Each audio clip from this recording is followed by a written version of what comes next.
Now we're at the final hearing and adoption of the 2022 municipal budget. You're up. You want to open it for public comment before we have raised? You want to do the public comment before the presentation? Not before, but if you open it for public comment, and then Ray can address, and then take comment from the public. Do you want public to ask questions while you're doing it? No, Just open it. presentation first. Then Yeah, presentation. Presentation first. Yeah. Okay, do the present. We're done with public comment. No, We have to open it. No, but we still. So this is the public hearing. Yeah. Do the hearing after my presentation, that's fine. Yeah. Yeah, that's good. Thank you. So we don't have a PowerPoint tonight, so I thought I'd give you a handout. I'm good. Share. We'll share.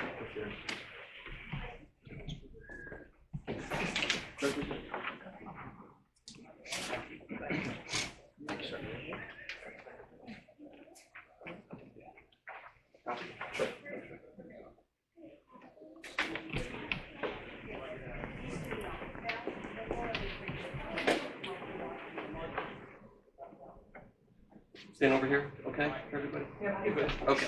All right, thanks. So for those of you that I haven't yet met in person, I'm Ray Sarinelli, the auditor for the borough. I thought I'd start tonight by reviewing a summary of the general budget, honing in on some of the areas that stand out to me. Talk a little bit about taxes and the tax rate, kind of give you my thoughts and impressions on the budget, then review the water and sewer utility budgets and give my thoughts on those as well. So let's start on the first page. We're looking at the Hopatcong Borough budgeted revenues. And you'll see that the budget is summarized here. So you have fund balance, you have your local revenue, state aid, grants, miscellaneous revenue, delinquent taxes, and taxation. And so you'll see at the very top is your fund balance, and that's very important. You want to, Hey, Ray, hold on one second. Does anyone need a copy? Yes. Fine. We should at least sit down copies. I think there's two over here on the end. Yeah, for news. Since we don't have Thank you. a present.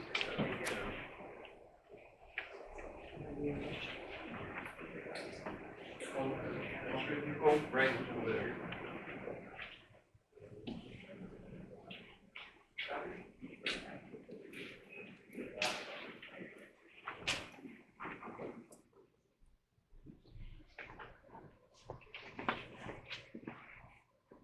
So you see there at the top is the fund balance, and the use and regeneration of fund balance is very important in the budget, and you want to have something that's stable. You can try and repeat year after year. You don't want to use too much or too little. It's a little bit of a balancing act, and for right now, that 1.9 million number seems to be a very stable number that can be repeated through the budget process and utilized viably.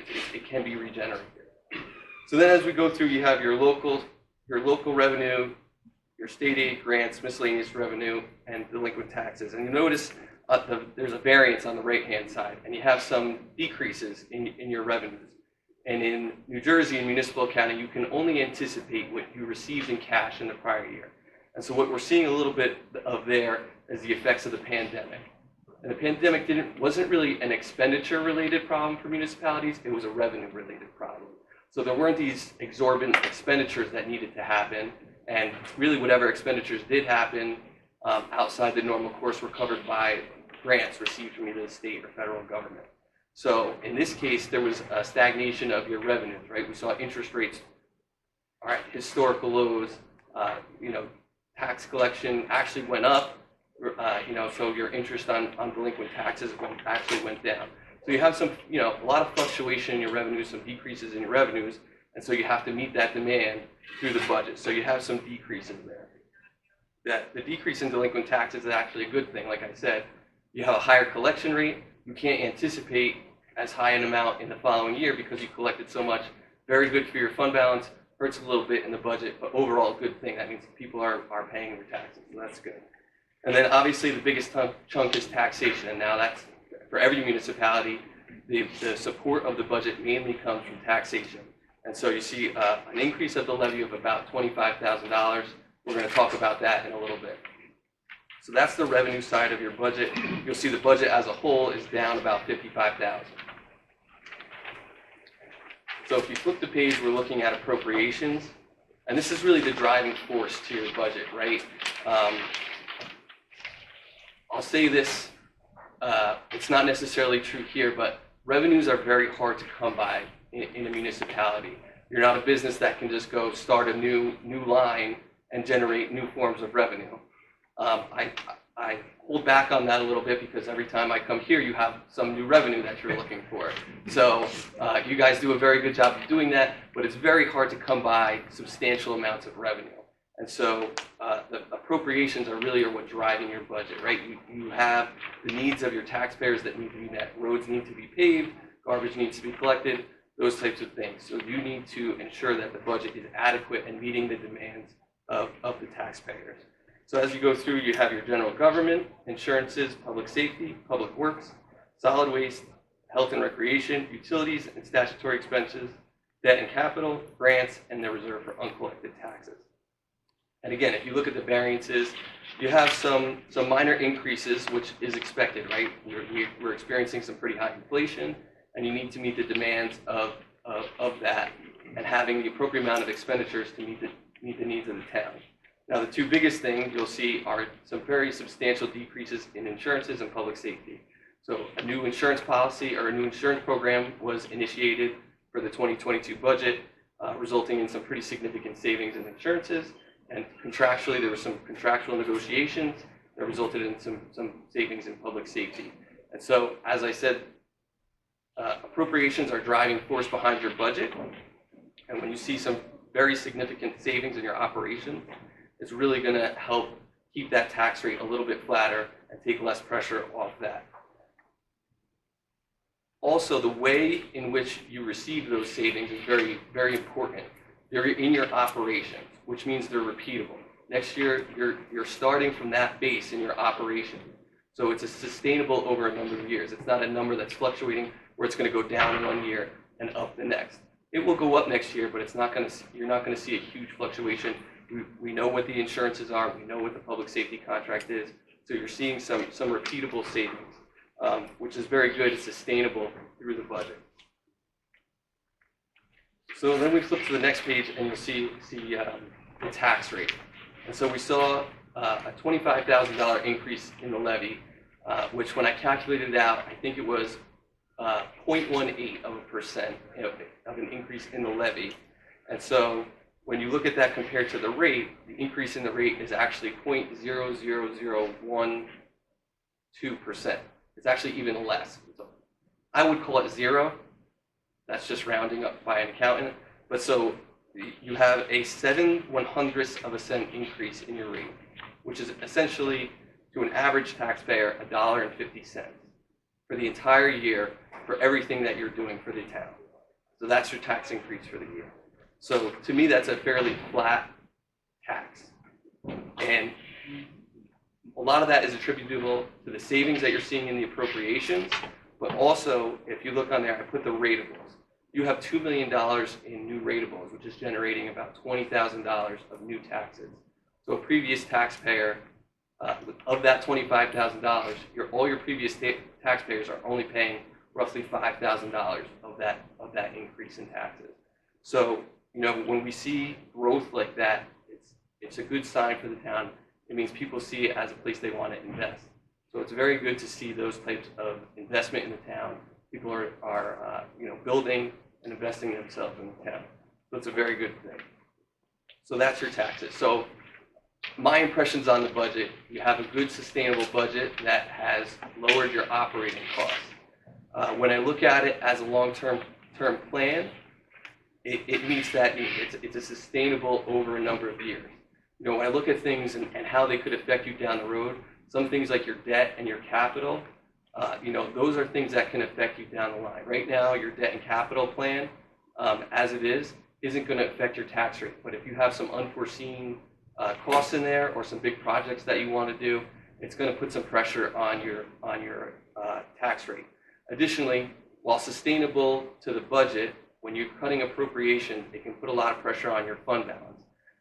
There's a 2-year budget cycle for a municipality where things that you budget in, let's say 2020, come back into the budget, come back into fund balance a year later if they're unspent. So there's 2 years. If you budget it in 2020, it comes back in at the end of 2021. The 2-year budget cycle for your expenditures. And so as you start to cut those, it can put pressure on your fund balance. Now, your fund balance is very strong right now, so I don't anticipate there being an issue. And if there is an issue, it's something you can address through the budget over time because you're in such a strong financial position. So long term, those are some of the things I see on the horizon. Good financial position is supporting your budget, and as we move through over the number of years, you'll have to address those things should certain issues arise. Any questions on the general operating budget before we talk about water and sewer? You want to open up to the public? Well, I meant, So let's, yeah, I meant you guys. all right, we'll open it up. Okay. So if you look, the last two pages are the water and sewer utility budget, and they're primarily comprised of fund balance, your local rents, and in this case, in your water utility, we're anticipating some capital fund balance. And we're doing that to offset a one-time expense that we're experiencing in debt service that hopefully we're going to work through over the next couple of years related to some of the projects that you're working on in the water utility. So sewer is pretty much built the same way. You have fund balance and your local rents. In this case, we're not anticipating any of the capital fund balance. And on the expenditure side, you have salary, wages, other expense, debt, service, capital, and your statutory expenses. And so when I look at both of your utilities, they're running very tight on the budget. So very similar to how the current fund is operating. You're trying to keep costs to a minimum and relying on your rents. So that's what I mean when I say it's running tight. The problem is in your water and sewer utility, they're not as strong financially as your current operation is. So we're really going to have to keep an eye on that as we move forward. Particularly, the water utility has a lot of big projects going on. In the sewer utility, there's some debt service that's coming up in the next few years. It's going to put a lot of pressure on your rates to try and meet the demands of those things. So in this budget, it's well put together, it's satisfactory, everything looks good, but it's definitely something we're going to have to keep an eye on. Just because those utilities aren't, they're not in a bad position, they're just not as strong as the current fund. So as we move through, especially with these bigger projects on the horizon, I know everybody's been working hard at trying to get grants for them. The ARP funding went into the water utility to try and deal with some of the projects there. So you're doing everything you can, but there's only so much you can do when there's a big project like that to support those projects. So that's what I see in the sewer utility. So overall, it's a good budget. It has some pretty good long-term planning in there, but it's definitely something we're going to continue to revisit every year. Make sure it's financially sound for you. So that's my overall take on the budget. I would say I'll turn it back over to you, and you can open up to the public. If they have questions, I'll answer those as well. I'll entertain a motion to open to the public. So moved. Second favor? All right. Okay, it's open to the public for any questions on the budget. Come on up. Yes. Thank you, Mayor. I was considering changing my name to G. Brian Gruenfelder because it sounds so much more impressive, but it actually is Gerard Brian Gruenfelder, 313 Idleroy Trail in Hopatcong. My question is for the auditor. Only if necessary does the borough have a credit rating, and do you know what that credit rating is? So it's been quite some time before you had to go out for a bond issuance, which is when you would get a credit rating. I believe the last one was a AA. AA plus, AA plus. Even better. that's still in effect. Oh, that's terrific. Thank you.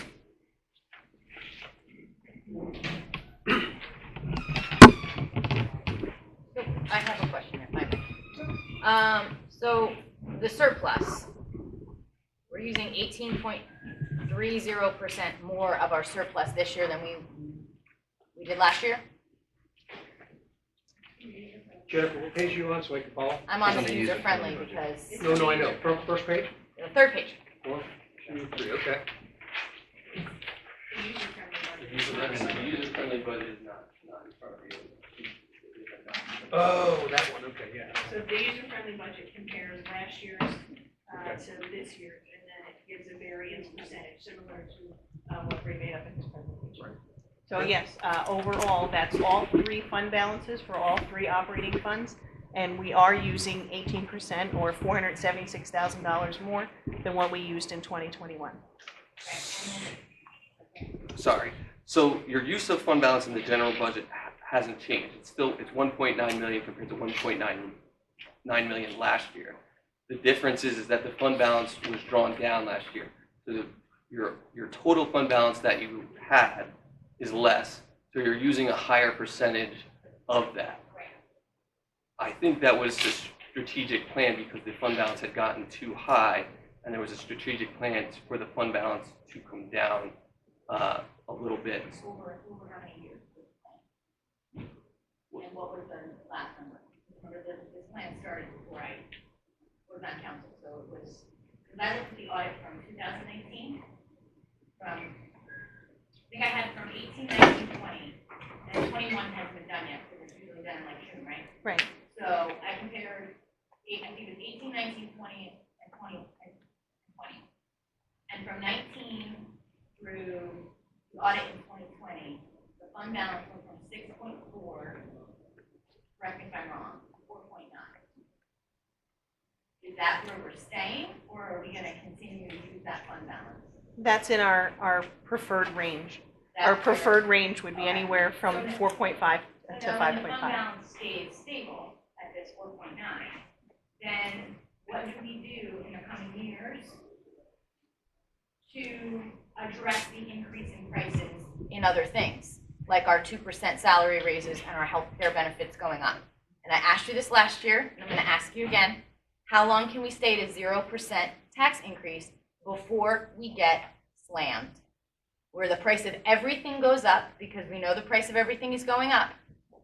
How long can we reasonably sit with a 0% increase before we?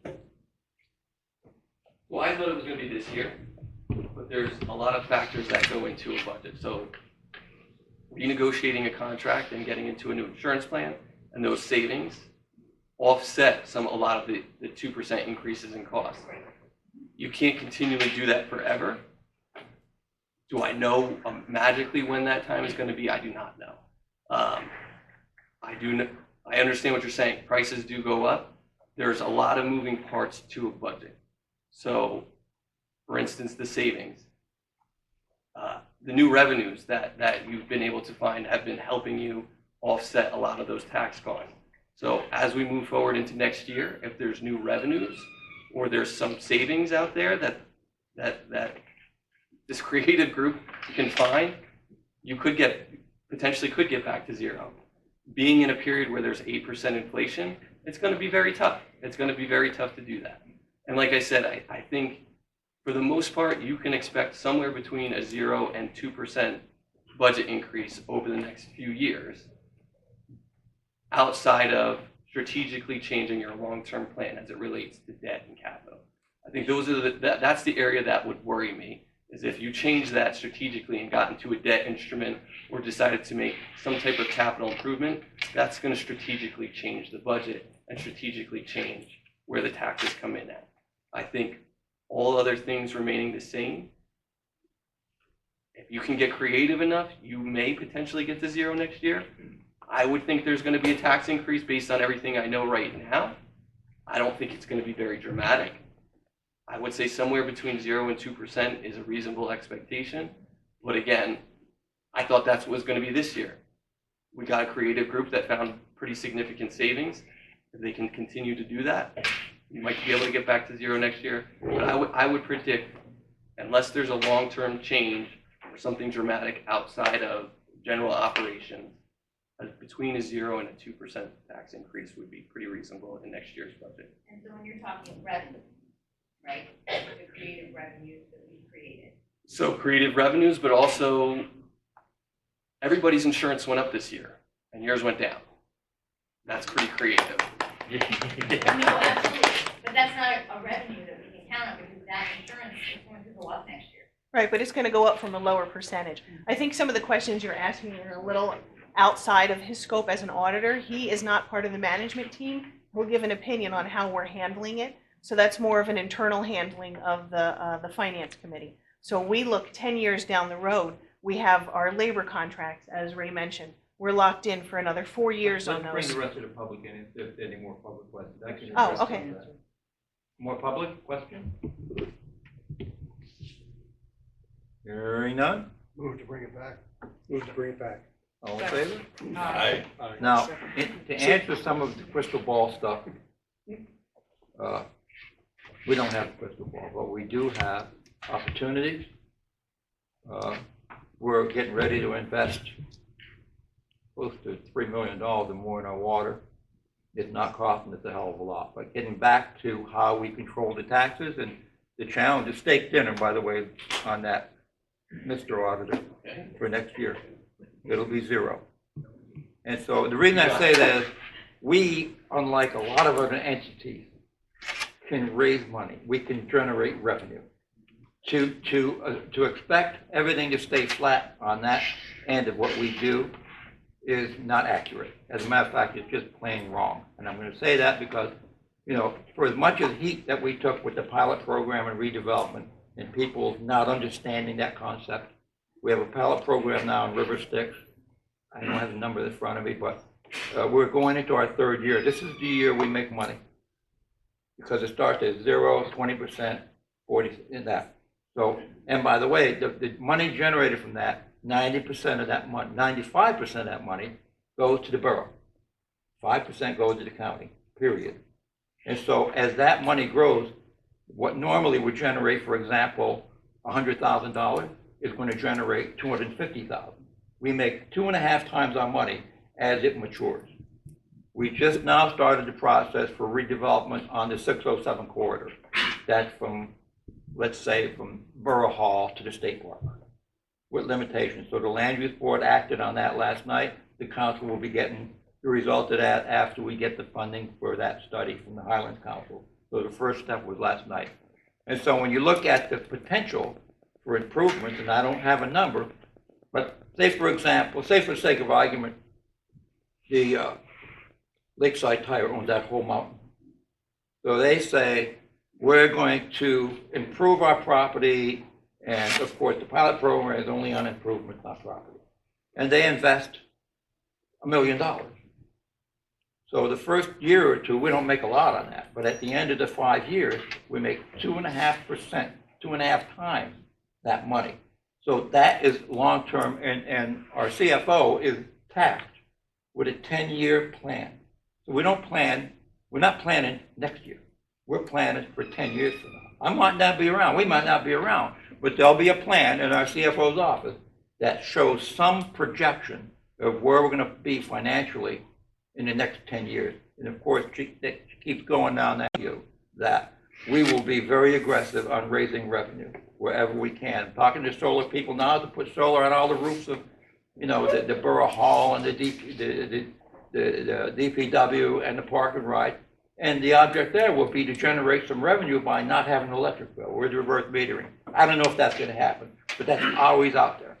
I just spoke to the senator tonight about the opioid money, that big settlement that was just done.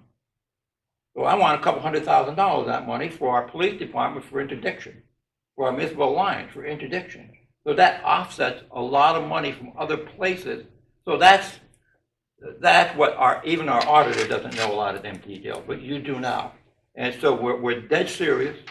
And Lorraine and Ron would tell you, I'm a little bit of pain in the neck with stuff because sometimes I'm a little demanding on that. To let's look at this, let's do that, let's look at this. And so, and the reason for that is we have to be very aggressive because the money's out there. We have to go get it and figure out how to get it. We have to figure out how to bring people into town to invest in our town. We've been doing decent on that. And the new apartments that were approved in back of the hair salon there, well, they're in our area and need a redevelopment if we approve it. And so if they're not complete, well, before we get this done, they can apply for a pilot program and get it. Because pilot programs are initiated, I think it's 60 days after you complete it. Complete means it's occupied. And so they could be working on that for another year or two while we're working on that. So it's always a plan on how to create revenue. If we were flat, if we could never do that, I would say you really have a good concern. But we have to be creative on how we can bring money into town to pay for things that we would normally be asking the taxpayers to pay for. And we've been doing halfway decent at that. So you know, you can't, and the auditor can only answer auditor questions. He doesn't know what's on my mind. He don't know how we're gonna market our town. So if he says we're gonna have a tax increase next year, that's just a challenge, more of a challenge to me, to make sure that we don't. And so that makes our job, that's our job. Our job is to make sure that our citizens, our constituents, have an affordable place to live, but yet give them the quality of service that they deserve. If we get pushed between a rock and a hard spot, and we have to do workforce adjustment, we will. If we have to do shared services, we will. But we have to be that fluid and that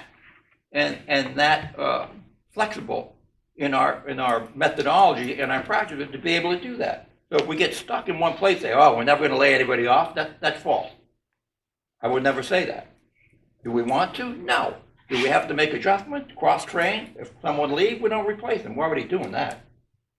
And so, you know, it's not always in everybody's comfort zone, but I can tell you that our focus, the focus of this administration, is to stay with the zero tax increase. And I don't care what the auditor says. Zero is possible. You gave him a range. You gave him a It's range. not likely, so, all right, that's generous there. You gave him a range. And so, worst case, if we have to raise taxes 1%, I would not be a happy camper. But if that's the worst case we have to do, I'll challenge any other town that has the challenges of the town such as ours to do as well. And that's because of the skills and the abilities of the people who we have, including us, including the governing body, to make sure we dot them I's and we cross them T's. And when we start talking about redevelopment, area need of redevelopment, we need to understand it, understand why it's significant to the growth of our revenue and our town. So if you want people to invest in your town, you got to give them a reason to do that. That's our job. And when people invest in the town, the economy follows, and our zero tax increases continue or damn close to it. Point that the general public should see and keep an eye on, it's a good indicator for the borough and the health of the borough, is look at our land use meetings and look at how many applications are coming through our land use board for improvements. Look at our applications for new construction. There's been a historic roll on that in the last 2 years. And we're not slowing down at all. We got full meetings throughout all the rest of this year, and we're going to ask the board to have an extra meeting in June because we can't keep up with the applications. And it's all about improvements and then raising the value of our town. Exactly. Which helps. So if you want to see an indicator of how our town is doing on unpredicted revenue that will show you next year on a zero increase, is going to be from the efforts of those activities. That's just one. There's many more out there, but that's a very good thermometer to look at us, is to say, how busy is our borough? How much of our borough is growing? How much of our borough is redeveloping, as we will see from landing all the way here when that plan is done. So that's just my point, is to the public to look for. And I don't like to be land poor, so if we're not using a piece of property, I'm telling you, we're going to try to sell it. And we've been doing halfway decent at that. The other wild card is our school. I have committed to work with them. Our finance people are working with the school administration, and we're trying very hard to use some of our models. The school's a little harder to raise money, but there are some opportunities that we're brainstorming with them, and whatever skills we have that can help them helps the town. So I'm not helping the school, I'm helping you all. If we can help the school, then we're obligated to do that for our people.